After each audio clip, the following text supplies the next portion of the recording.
Ryan Reynolds here from Mint Mobile. I'm proud to offer premium wireless for just $15 a month. And I'm proud that we have thousands of 5-star reviews from customers like Dan D. in New York, who writes, "I am satisfied customer. How can this only be $15? He wrote it in all caps. I needed you to feel it, like he feels it. I hope I did that justice, Dan. And I hope that you try Mint too at mintmobile.com/switch. Upfront payment of $45 for 3 months required. New subscribers only. Renew for 12 months to lock in savings. Additional taxes, fees, and restrictions apply. See mintmobile.com.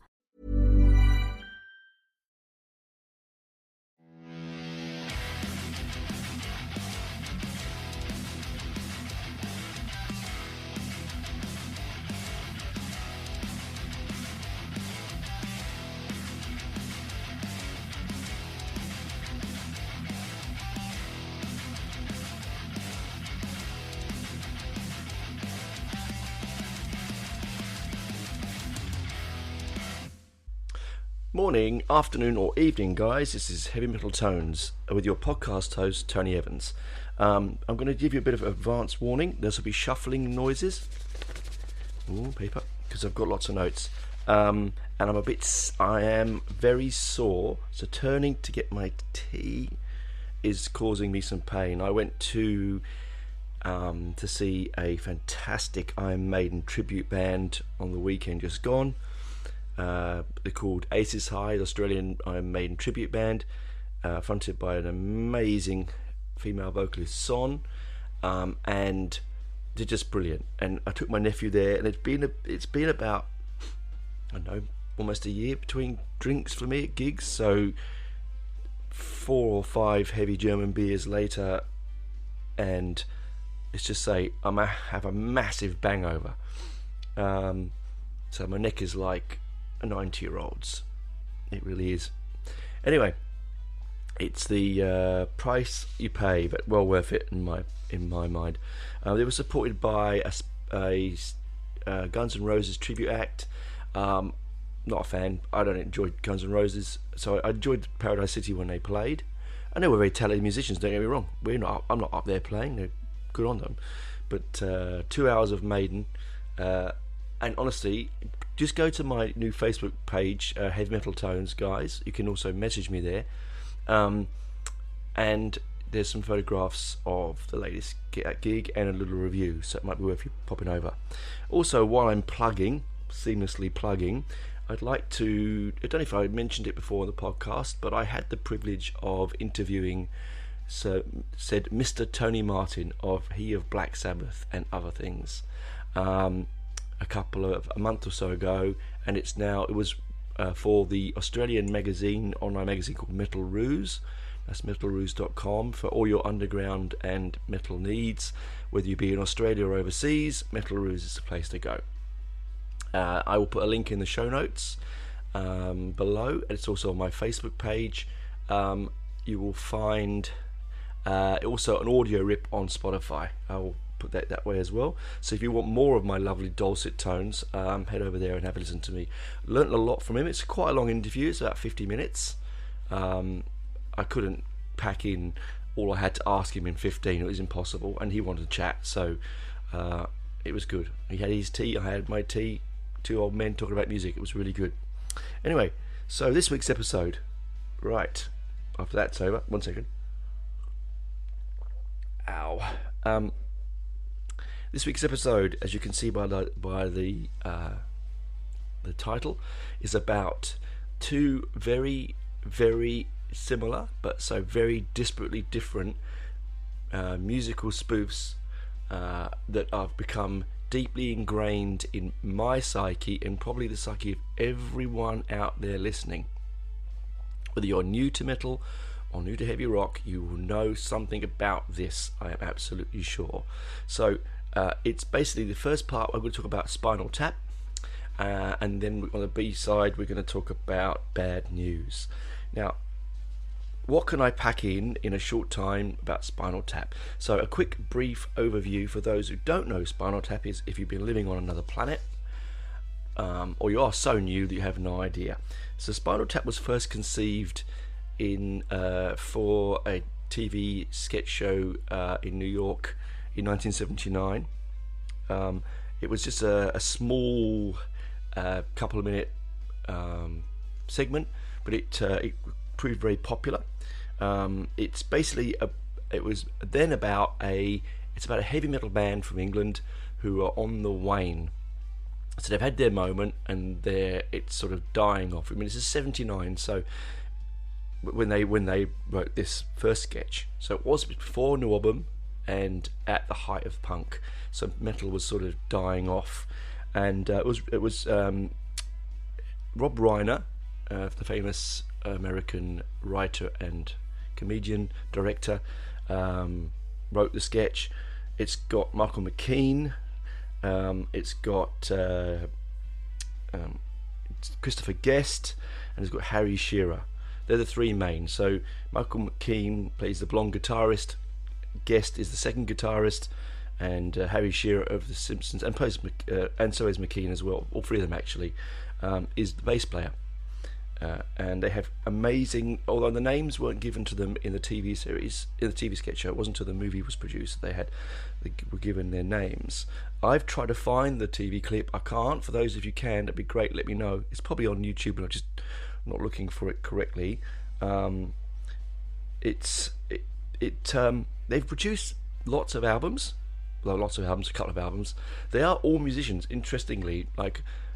You would think that it would be dubbed over, it would be colourways, different musicians playing, but all three of them actually play their own guitars, and the drummer and the keyboard player were from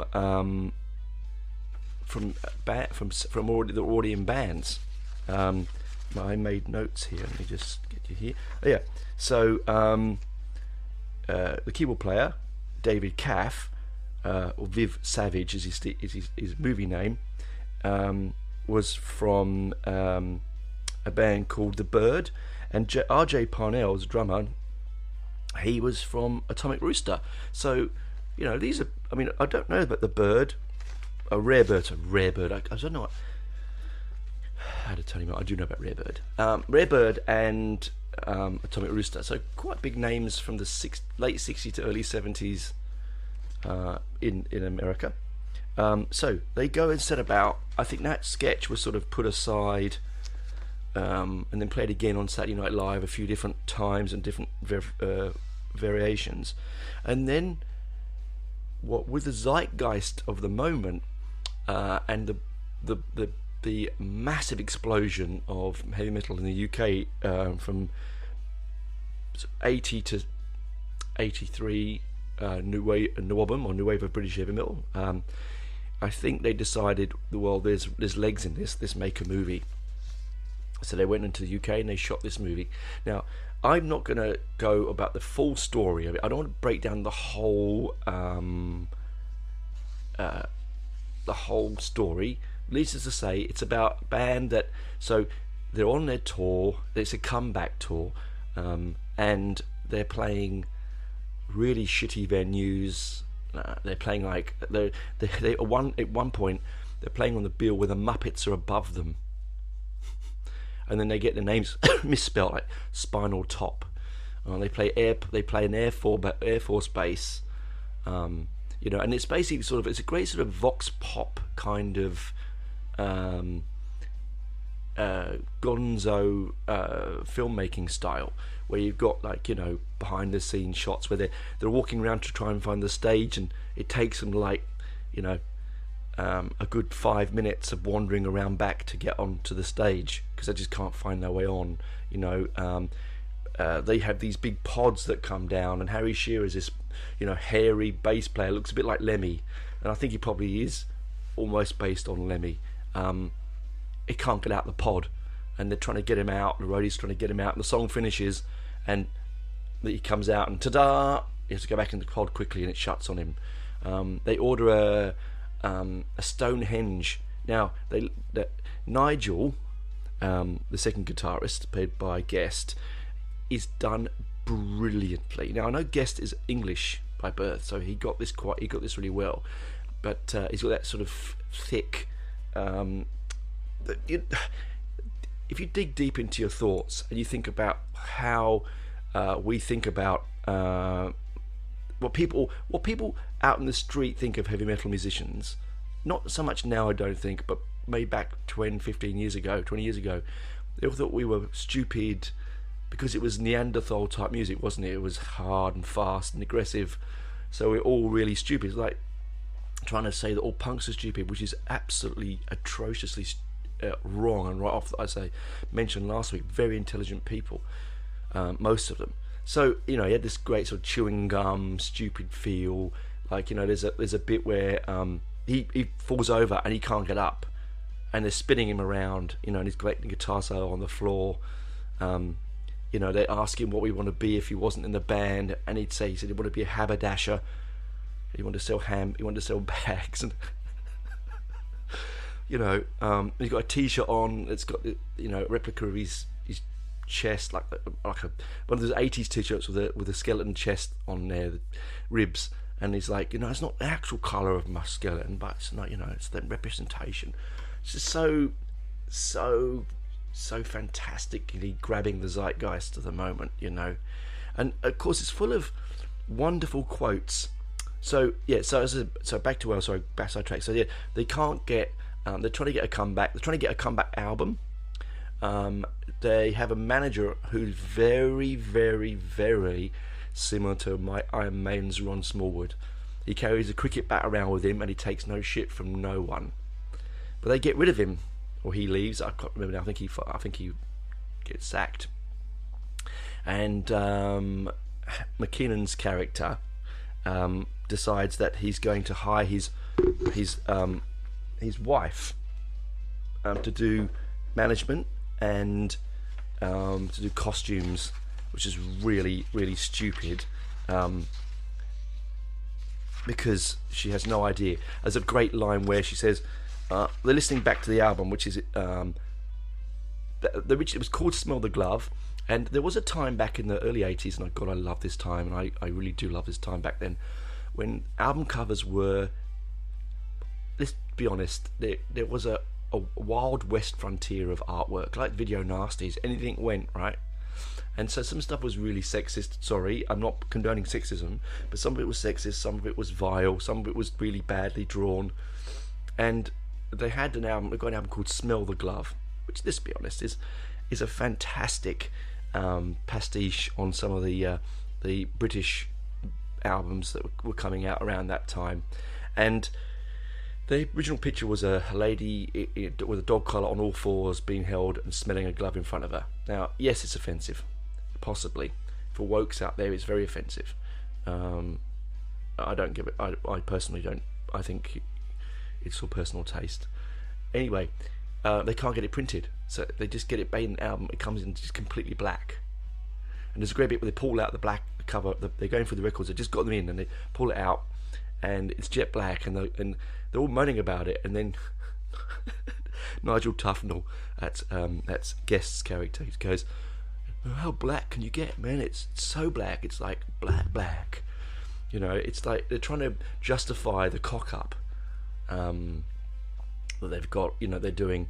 And anyway, they're playing the album and saying, "No, it's not really recorded it well. I don't like the sound."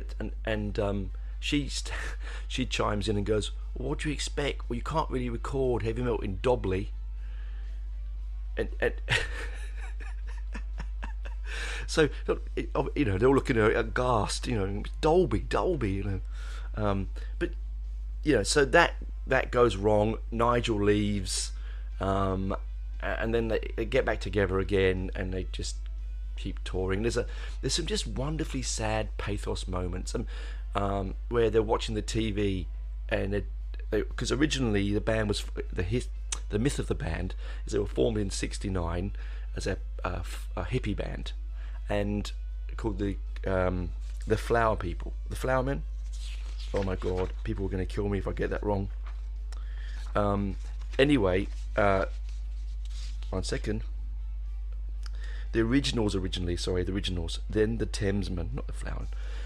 And it finishes, and then you hear the radio or the TV announcer say, and that's the Thamesmen from the Where Are They Now file, which is really offensive, isn't it? You know, poor buggers. And then they're sitting there being interviewed, talking about their many drummers, because the joke is that they have, or every drummer they get dies, like explodes on stage. Like one of them, one of the band members chokes on his own vomit, and I love it because Nigel goes, well, you know, they couldn't tell if it was suicide or murder, and he goes, what do you mean he choked on his own vomit? And he goes, well, you know, the FBI, they can't dust for vomit, which I think is just, you know, just sumptuous writing. And then of course you get you know, like they're looking at the reviews for the albums, you know, Intravenous de Milo, oh god, brilliant.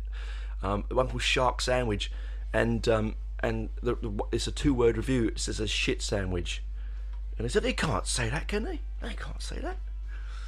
Oh, and then they've got one where it says on the 7th day, on 6 days, God created the day. So God created the earth on 6 days. On the 7th day, He created Spinal Tap, right? And it's just, there's so many quotes. I mean, it's got some really interesting, interesting bit parts in it. You know, Fran Drescher appears in The Party in New York. You know, the bit where they attack the poor guy behind the counter and call him a faggot, and because they wouldn't get him the hotel room that they think they were going to get. But also, not just that, the song. So they released an album. They released the soundtrack, which I have. I won't go into all the albums because I don't want to go into track by track. This is about the TV show. And they had great, songs on it. Now, sorry if this is going to offend people, but songs that I absolutely love, and I will find myself singing, you know, Big Bottom, talk about bum cakes, my girl's got 'em. I mean, how can I leave this behind? What a great lyric. You know, sex farm, I'm working on a sex farm. You know, it's just absolutely brilliant, you know. And of course they have all the trappings. See, I originally thought, when I was looking into the research of this show, I thought, well, okay, Spinal Tap came out first and then Bad News came out afterwards, and this is not the case. Spinal Tap came out in 84 and Bad News 83, so it was, I mean, yes, the concept of their show is 79, but the actual show itself, so was it influenced? Did they? I don't know. I don't think Rob Reiner personally would be interested in a little show on Channel 4 in England. I just don't know, unless he was doing research for the movie to add extra. I don't know. Anyway, so I just thought that was always the case. I always also thought as well that Spinal Tap was more your Deep Purples, your Dios, your Elfs, your Zeppelins, your that look. You know, that where it was basic from. I didn't really put the New Album add bit to it because it was Americans, and I just thought, what they think about New Album. But if you actually look at any pictures of them, the band together, they actually look like Angel Witch. If you watch the video clip for Angel Witch, wow, McKinnon could be. I said McKinnon. I keep getting McKinnon. See. Terrible with names, aren't I? McKean. He looks just like the lead singer of Angel Witch, to be honest. Of course, you know, they also, they wear the spandex, the strappy spandex. It's so Maiden, isn't it? Didn't really think about it either. It's funny, isn't it? You just because I have loved these two shows so much, I sort of separate them. I don't think that they're two entities, and also I don't. It's unusual because I find American humour, and this is no disrespect to American listeners, please don't tune off in droves. I don't dig it. I don't really connect, apart from a few things. There's a couple of things that are fantastic and I absolutely love. Seinfeld, Frasier, you know, things like that. Because it has sort of a UK vibe to it. So I don't really connect them. And also, you know, Spinal Tap was always a late night thing for me. It was always on past midnight. I remember seeing, the first time I saw it, it was Christmas Eve, and I asked my dad if I could stay up to watch Spinal Tap, was on at 10 o'clock, and I knew it finished just before midnight. And I was like 13, and he's like, yeah, you can do that, but you have to be in bed. I'm like, well, okay. So I stayed up and I snuck a glass of brandy. My dad was asleep in his chair, and I watched Spinal Tap, and I absolutely pissed myself laughing, because it was my brothers and my friends, and the scene that I was around, it was just crazy. So if you want to watch it, it's on, I think most streaming services around the world will have it, whichever country you're in. Go and dig on it, go and grab the soundtrack from This Is Spinal Tap. There's also Break Like the Wind they released afterwards, but again, I'm not talking about that one, it's just about This Is Spinal Tap. I've got to go for a walk down the shops after this, and I'm going to put on This Is Spinal Tap, I think, and then followed by bad news, I think. Anyway, so what do we conclude? We conclude that I think that it's not as pioneering as I once thought. It is, don't get me wrong, because all of us at one time or another have said, it's okay, it goes up to 11. We've all done it, right? Haven't we? All of us, heavy rockers, heavy metal, even just rock and roll in general, all of us have one time or another said, that's alright, it's louder because it goes up to 11. Okay, so so it's very deeply grained within our psyche. I just don't think it's as original. I really think, okay, second thoughts and apropos. That's a good word, isn't it? Apropos. Sounds like an Italian wine. A glass of apropos, please. Apropos to nothing. I think of Spinal Tap as the clean Hollywood idea of what British grassroots heavy metal was at that time. It's brilliant because they all play their instruments. It's brilliant because it's a fly on the wall documentary, mockumentary, which I love. It's probably the greatest mockumentary outside of Bad News, and maybe Blowing in the Wind, with the same guys from Spinal Tap. It's about folk music. Highly recommend that as well. It has more moments than you can shake a stick at. My dad got me for Christmas a couple of years ago, God bless him.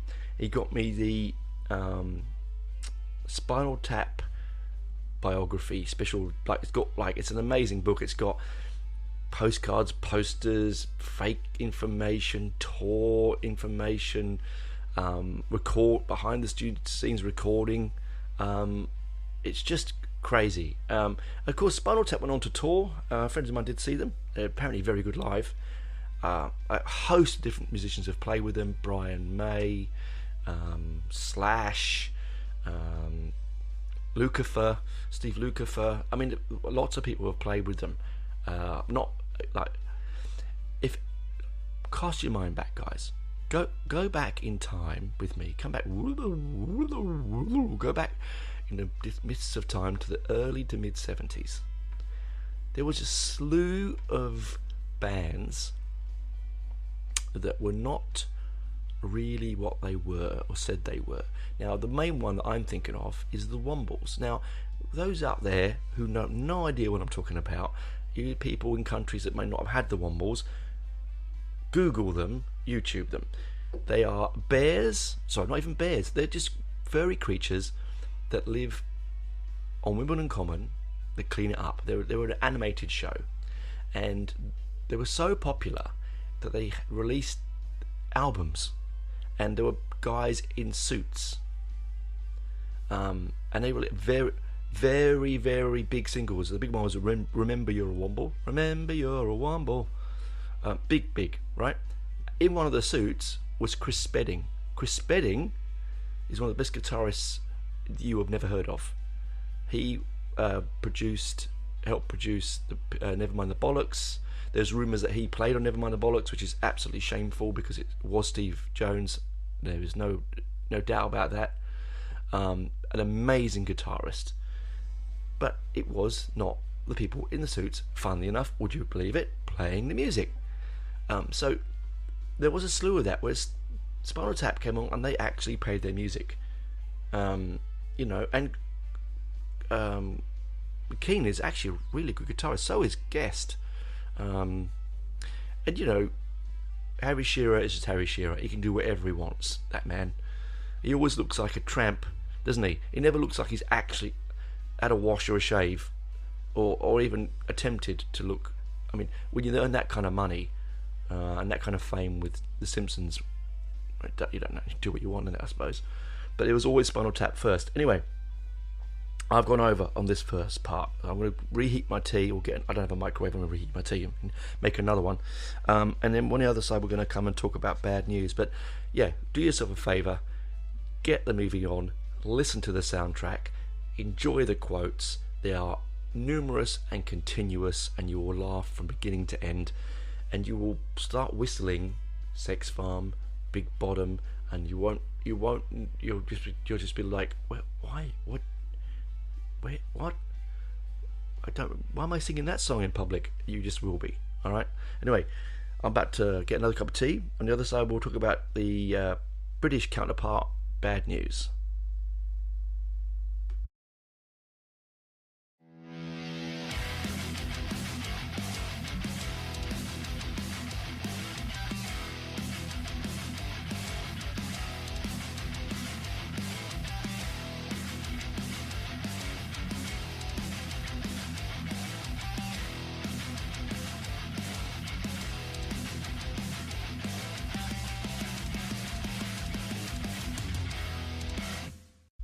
Welcome back, guys, and we've got a nice cup of tea here ready to go. Next, feeling a little bit more lubricated. So, in the first part, we talked about Spinal Tap and how it's deep in all of our psyches as musicians, as heavy metal lovers. Well, it should be, I think. It really should be. It's like the one thing you should have and should know about. But the one that a lot of people don't know about, which is I find fascinating, because it might be a cultural thing. I mean, the Americanization of the planet is more prevalent, I suppose, and it's a bigger production and people know more about it. But bad news. So there was a comedy explosion in the that came out of the punk ethos of the late 70s, called the comic strip. Now, the comic strip is basically an anarcho comedy collective. Say that when you're drunk quickly, right? Anarcho comedy collective. Sounds like a good name for a band. Anyway, they sort of wanted alternative comedy, they call it, right? They wanted to get away from the my wife's so large jokes, take my mother-in-law, please, those kind of awful working man's clubs in the UK, and I suppose in America it would have been things like Rodney Dangerfield and stuff like that. Sort of one-liners, sexist, racist, homophobic, and they took the punk scene ethos and they took that, the inclusivity of women more, and of race and gender and sexual preference, I suppose, and they didn't care, and they just wanted to make, and it was all about, it helped that we had a terrible government, as I mentioned in the last episode with Thatcher, and so it was a good way about these uni students. And most of them were uni students. That was my knuckles. Most of them are uni students, like just coming out the other side, doing law degrees and sociology and so on. I wanted to just, mainly from the comedy, from like Footlights, which is the Cambridge and Oxford, where all the greats come from. All the greatest comedians on earth who have ever been, or are the greatest ever, have come through there. Two of the greatest, of course, Peter Cook and Dudley Moore. God rest their souls, the greatest comedy act ever. And Python and the Goodies, and I could name so many. Anyway, there was a little comedy store, a little comedy store kind of thing in Leicester Square called the Comedy Store, which I used to go to a lot as a teenager. I saw I saw Rick Mail, Ade Edmondson, just unbelievable. I used to sneak in, they didn't care, if we were young. I was like 15, 16. Anyway, so they got, as you would imagine, when there's money behind something, people produce stuff, and so Channel 4 gave them a TV series. They've been on all sorts. Ben Elton is the main. Everyone knows Ben Elton for Blackadder and other things. He's one of the mainstays as well. They had topical programs, but they wanted to make comedy, one-off comedy pieces, and so they produced a company called The Comic Strip Presents, and it had Rick Mail, Ade Edmondson, so many of the names that Dawn French, Jennifer Saunders, I could name so many. If you look at the young ones, that's basically it. They made the young ones. That's it. So they made the young ones first, written by Ben Elton and his then partner, and broke all boundaries. It had no discernible flow, no storyline. They got bands in because they want to get bands in because they like music. They had violence, they had nudity, they had craziness, they had animated things, they had cutaway. You've seen it, I'm not going to tell you, but basically it was anarchy. It was punk distilled into a TV show. And so then they wanted to spread their wings a bit more, so they did the Comic Strip Presents, which was, my favourite one is the Comic Strip presents Famous Five Go Wild. Is it Go Wild? God, I wasn't researching it, but anyway, it's a Famous Five one, which is brilliant, which is based on the Enid Blyton novels, and it's just dirty and wrong and very, very funny. Lashings of cream, yes. Actually, no, my truly favourite one is one with, as I said before, my favourite comedians in Peter Cook, in a programme called Mr. Jolly Lives Next Door. I'll get to bad news, I'll get to it, but Mr. Jolly Lives Next Door. It's Ade Edmondson and Rick Mail, and they have an agency, and that help, just trying to make money, and above them is a store, a little bit in their building. A floor above them is an office owned by a guy called Mr. Jolly, and Mr. Jolly turns out to be a hired killer.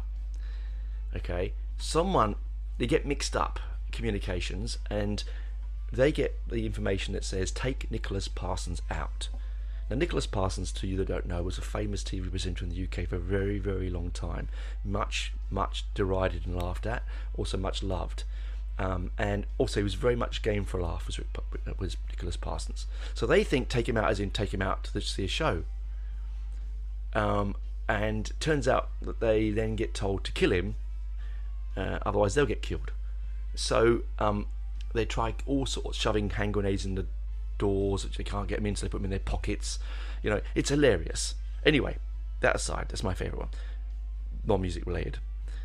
So they made Bad News. Now, Bad News was the sort of brainchild of Ade Edmondson, because he's actually a really talented guitarist, and they sort of produced this story about a British heavy metal band, unsigned, on their first tour, very much, and when you watch it, the camera style, they're from London, they're from the East End, they're going around and picking up each other from each houses, it's poorly shot, it's gonzo at the best kind of way, it's grainy, it feels dirty, it feels like London used to feel when I was a kid, right? Because I was from a poor family, so London felt that way. It didn't feel clean and polished like the Americans. It was, hide everything behind a veneer of it's not really there. It felt dirty and unclean. And they go to the flats and they're picking up, Nigel Planer is a drummer who plays Nigel Planer is the rhythm guitarist. Den Dennis, Ade Edmondson plays Vim Frawago, great name, right? And then then they go and get Rick Mail. He's Colin Gregson. He's the posh one in the band, right? Obviously, he's doing it to repel against his family. He's the bass player who's not a good bass player, but he's got all the equipment, right? So they want him in the band because he's got the equipment. Now, I've been in those bands where I was in bands, not myself, but we had guys in bands because they had the equipment. There was a very short-lived punk band called Spit. Very, very good name, eh? They wanted to call it Spunk, but I thought it was a bit on the nose. And so Spit it was, and it lasted about 3 weeks. Anyway, I had a bass and no amp. I think his name's, we say Steve, but it's amidst the time now. He had transport and bass amps and guitar amps and drum kits, crazy. So anyway, so he's in the band. He's the posh one, and then you've got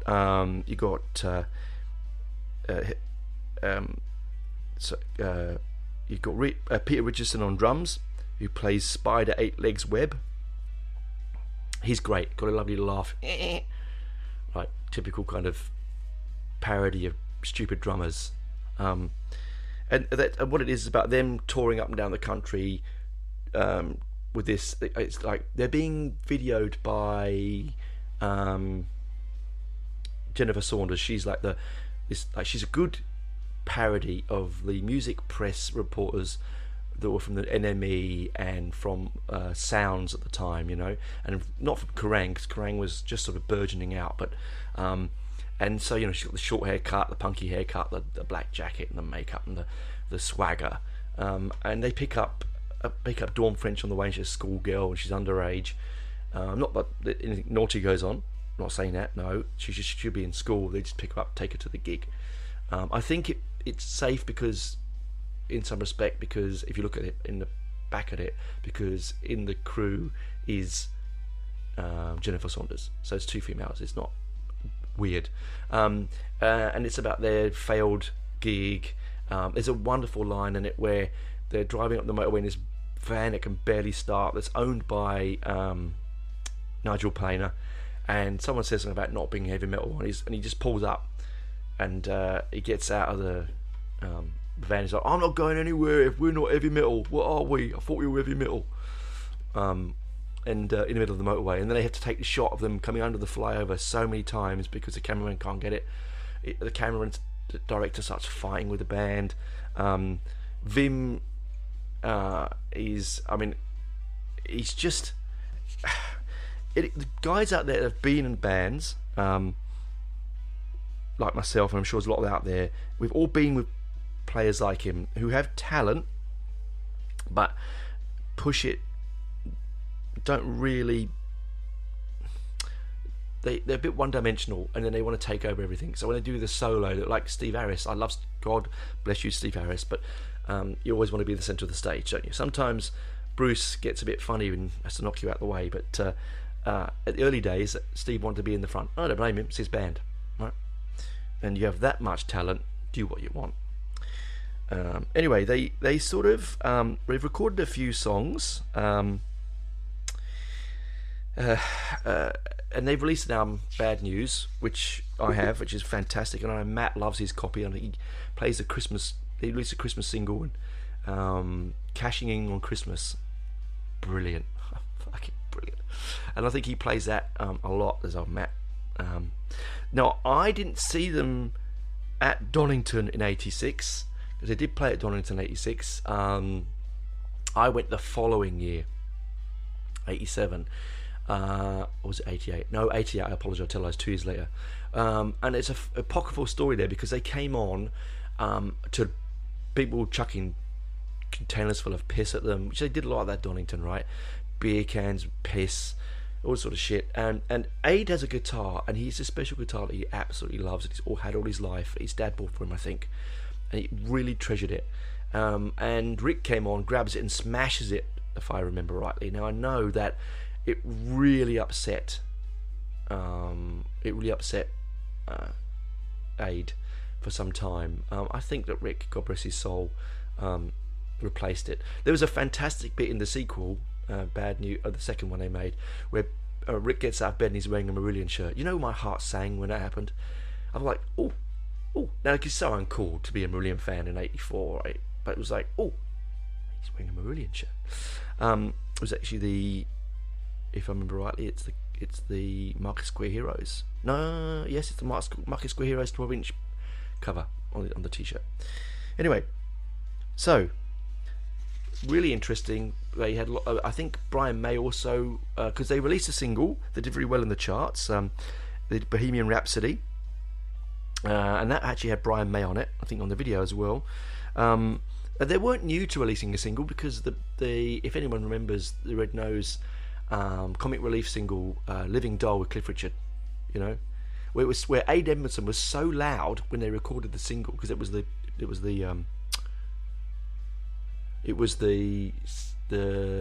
Young Ones persona. They had to put him in another room and record him separately, which is just brilliant. And everyone loves Ed Edmondson's very metal jacket, you know, and the piercings and the chain and the Mohican and the, not sure if he's punk or he's metal, and the studs in the forehead. Fantastic.